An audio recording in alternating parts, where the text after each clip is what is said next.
We are a team. As storytellers and dreamers, there is always magic to discover.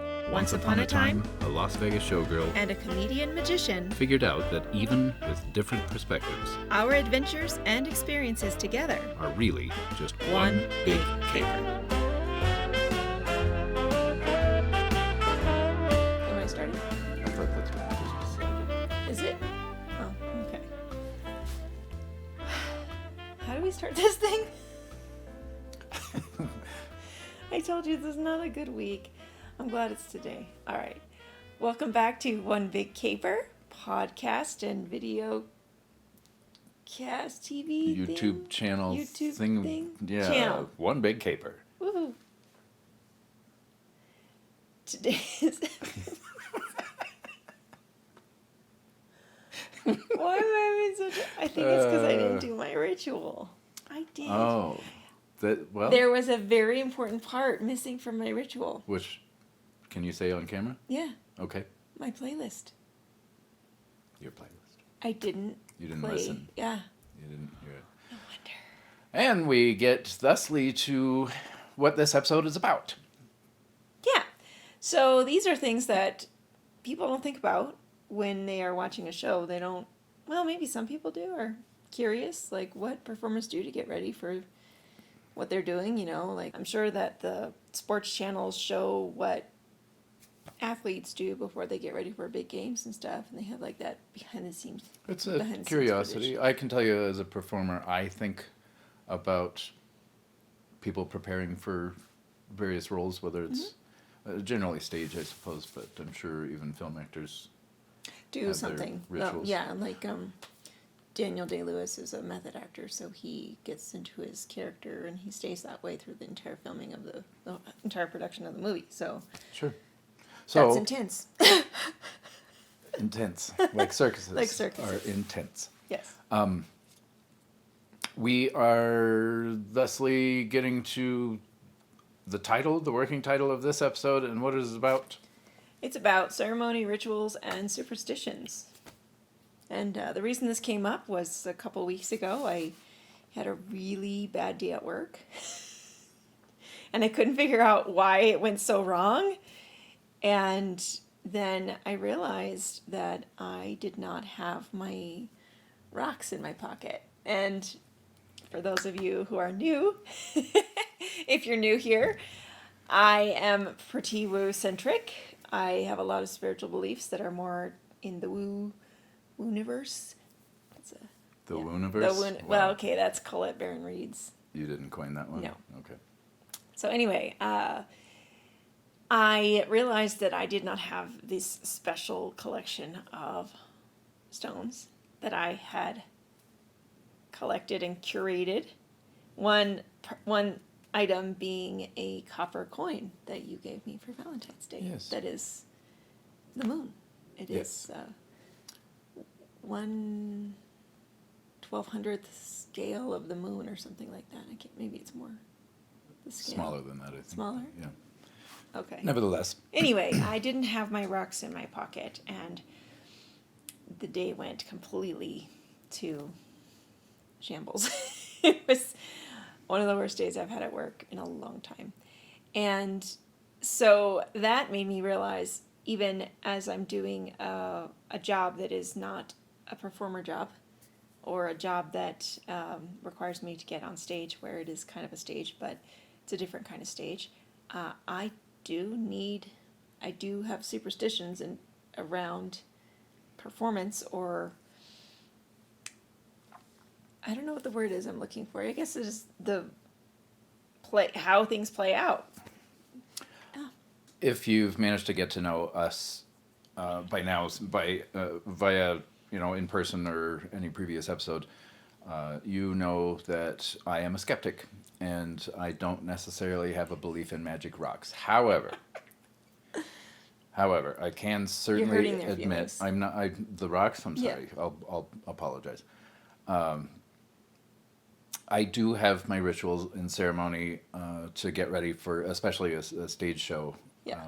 There is a process, and I don't like to disrupt it. So I can't say that I'm a complete skeptic because I at least behave according to that superstition. Yeah. It's a process that not only gets me in the mindset to be an amplified version of myself, but it also serves as anchors in memory to make sure that I'm checking things off of my mental list and perfectly prepared and packed properly and have all the elements of my costuming on.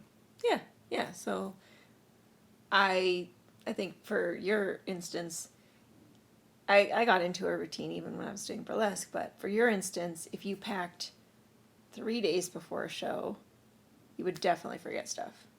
Yes. You have to pack exactly 24 hours before a show, otherwise. Which I generally do, yes. Yeah. Yeah. Or you can't pack the day of a show because you'll forget something. Yes. Yeah. Athena will remember this, and this is not necessarily my juicy bit, but there was a show that Athena went with me on, and the title of the show is From the Vest. And it was out of town. It required an overnight stay. And I got to the hotel room. We checked in. We were ready. I think the next day was the show, right? Yeah. Yeah. So I got a good night's sleep, and then I got ready for the show and discovered that of all of the things that I forgot, I didn't have a vest, and it threw me off completely. It really rocked me. It took a lot of pep talk, and it still didn't fully help. It was. I was just trying. ruined. Yeah, it totally. That was a threw big you. mistake, but Yeah. that's one of those things that I prepared or packed too soon or whatever. Nevertheless, I did not have a vest for a show called From the Vest. Poor baby. Yeah. Sorry. I guess I teased that there might be a juicy bit. I can throw one in. Do you have one? I don't really have one, but I thought of one for you. But Really? yeah, I did. Oh, we're gonna roast Phelyx again today. No. No. Here's Yes, let's do it. Oh. I'm just kidding. Here's what I was going to say. I have great fun in helping speakers, performers, actors, comedians. I help with public speaking. And most of what I know about public speaking is not an academic education so much as an in-practice education. But I do highly recommend paying attention to ritual. And whether you're aware of it or not, I guarantee that you have rituals, whether it's, first thing you do every morning or the way you brush your teeth, starting a certain side over another. But I recommend a certain ritual for enhancing one's memory, for being prepared for a talk, and for checking off that mental list, which includes go potty.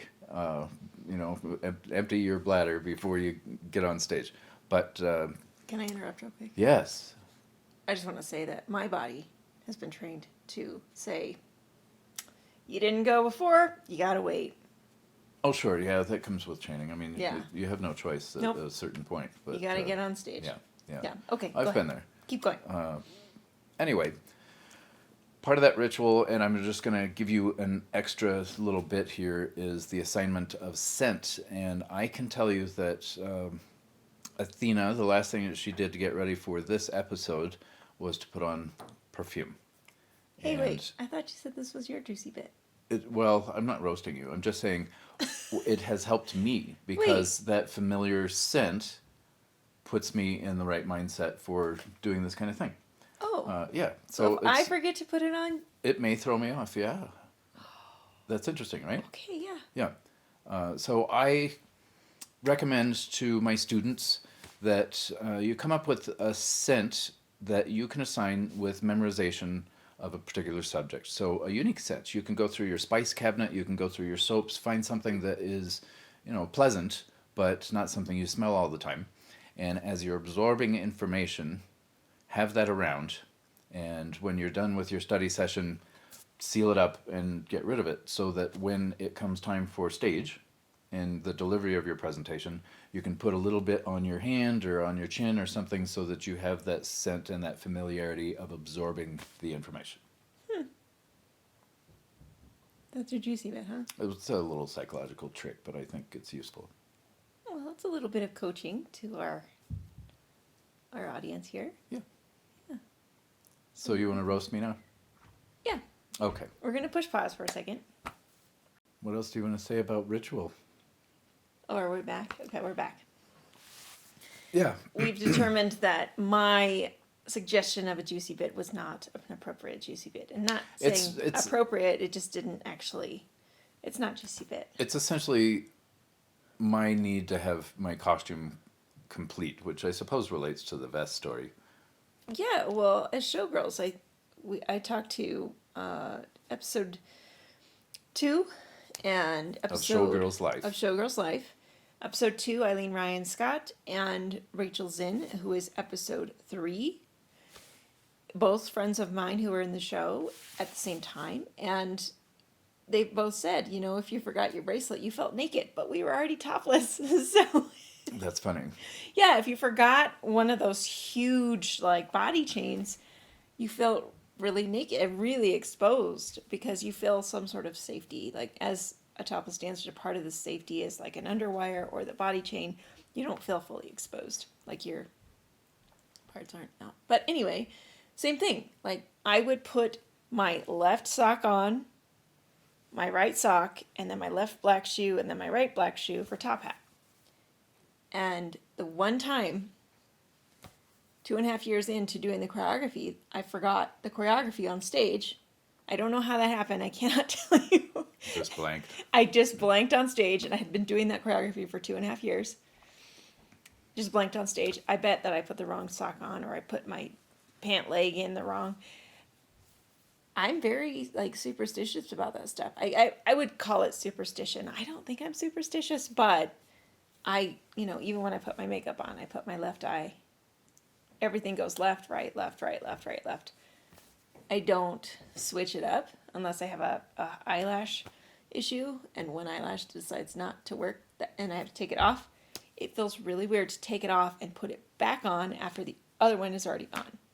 So, I hear you. yeah. Yeah.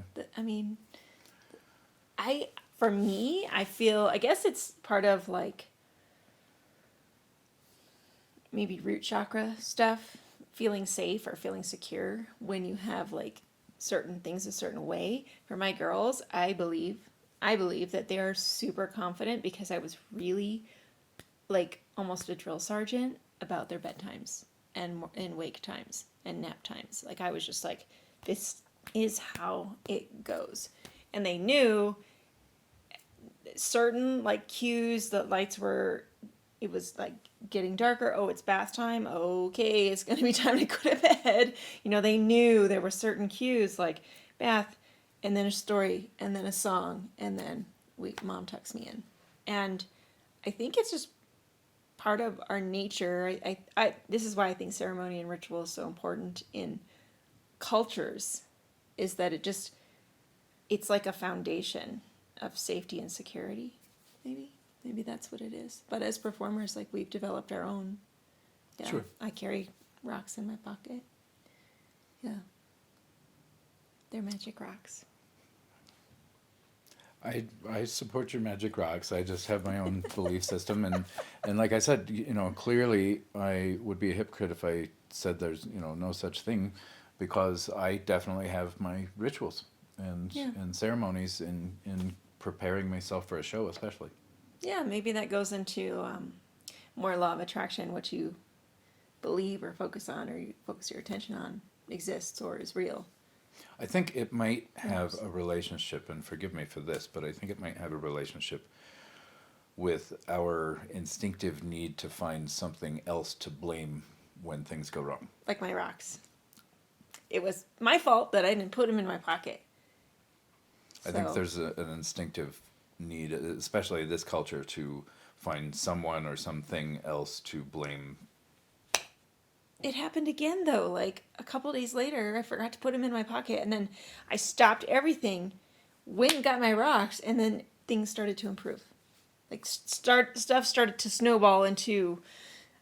I think you hit a psychological reset button, but maybe there's magic in the rocks. I mean, it's energy. I think there's magic, energy.